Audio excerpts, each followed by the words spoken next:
தொடர் நீங்கள் எழுதியிருந்தீங்க. ஸோ அந்த தொடருக்கும் நம்ம படத்துக்கும் ஏதாவது சம்மந்தம் இருக்குங்களா?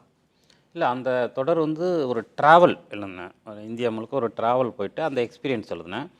அதுக்குள்ளே இந்த நோமேடு இருக்காங்க இல்லையா, ஜிப்சிஸ், அவங்களோட லைஃப்பை வந்து போர்ட்ரேட் பண்ணியிருந்தோம். பட் அதில் இருக்கிற ட்ராவல் மட்டும் இந்த படத்தில் இருக்கும். கதை வந்து முழுக்க வேறு. அதுக்கும் இதுக்கும் சம்மந்தம் இல்லை. இது வந்து இந்த படத்துக்கான ஒரு கதை, சினிமாவுக்கான ஒரு கதை. பட் அதில் இருந்த ஒரு ட்ராவல் மூடு வந்து இதில் இருக்கும். ஒரு ப்ராமிசிங்கான டைரக்டர் லைக் இவர் வந்து டக்குன்னு நிறைய படம் மாட்டார். பட் ஆனால் பண்ணால் ரொம்ப யோசித்து கரெக்டாக மெனக்கிட்டு பண்ணுவார்ன்ற ஒரு விஷயம் நாங்கள் பார்த்துருக்கேன். ஸோ என்ன ரீசன் இதுக்கு? லைக் நான் தனியாக தெரியணுன்ற ஒரு விஷயமா, இல்லை உங்களுடைய ட்ராவல் பற்றி சொல்லுங்களேன். லைக் எப்படி ஒவ்வொரு படங்களும் நீங்கள் பார்க்குறீங்க? How to you work it? எல்லா டைரக்டர்ஸுமே வந்து அவங்களோட கேரக்டர் இருக்கும் அவங்க பண்ணுற கதைக்குள்ளே. அவங்களோட லைஃப் இருக்கும், ஏதோ அவங்க கடந்து வந்ததோ. பட் அவங்க என்ன தாட் ப்ராசஸ் நடக்குதுங்கிறது தான் அவங்களோட கதையாக. வேறு கதை பண்ணால் கூட சின்ன சின்னதாக அந்த விஷயம் வந்து வந்துடும். அது மாதிரி எனக்கு பிடிச்ச லைஃபு, நான் நம்புகிற விஷயங்கள், அதை பற்றி பேசுகிறது என்னோடய சினிமாவாக ஆயிருக்கு. ஸோ அதனால் அது தனியாக மேபி தெரியலாம். ஸோ கிட்டத்தட்ட எல்லா கிரியேட்டர்ஸோட படமே தனித்தனி தான். அப்படி வந்து என்னுடைய வேர்ல்டு வந்து இந்த மாதிரியான படங்கள் பண்ணணும் அப்படிங்கிறது. பேசிக்காக ஒரு ஹியூமனிட்டியை, அன்பை, லவ்வை சொல்லணும். அதுக்குள்ளே நான் நம்பக்கூடிய அறம் சார்ந்த அரசியலை பேசணும். இதுதான் சினிமாவுக்கான ஒரு அளவுகோலாக நான் வச்சுருக்கேன். அதுக்குள்ளே முடிஞ்ச வரைக்கும் என்டர்டெயின் பண்ணணும்.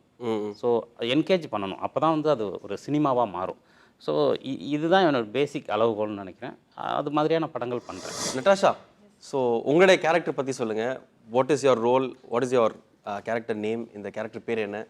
So my character name is Wahida. Wahida. Okay. Actually, it was so challenging for me to play the role because the girl is very sensible, very strong in her own way, and I'm totally opposite to her. So it's about a Muslim girl who's in a conservative family.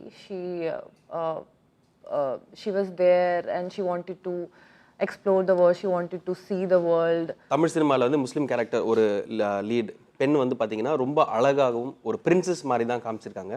இந்த படத்தில் இந்த முஸ்லீம் character எப்படி காமிச்சிருக்கீங்க?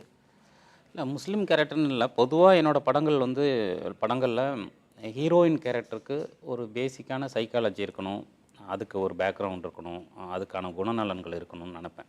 ஹீரோயினாக வந்துட்டு போகிறது அந்த விஷயம் இருக்கவே கூடாது. பெண் கதாபாத்திரங்கள் வந்து நியாயமாக இருக்கணும், அந்த லைஃபோடு இருக்கணும்னு நினப்பேன். அது மாதிரி இந்த படத்தில் வஹிதாங்கிறது ஒரு முஸ்லீம் பெண். ஸோ அந்த முஸ்லீம் பெண் சொல்லப்போனால் இந்த படமே வந்து ஒரு உலகத்தையே வீடாக நினைக்கிற ஜிப்சி, ஒரு வீட்டையே உலகமாக நினைக்கிற வஹிதா, இவங்க 2 பேருக்குமான லவ் தான்.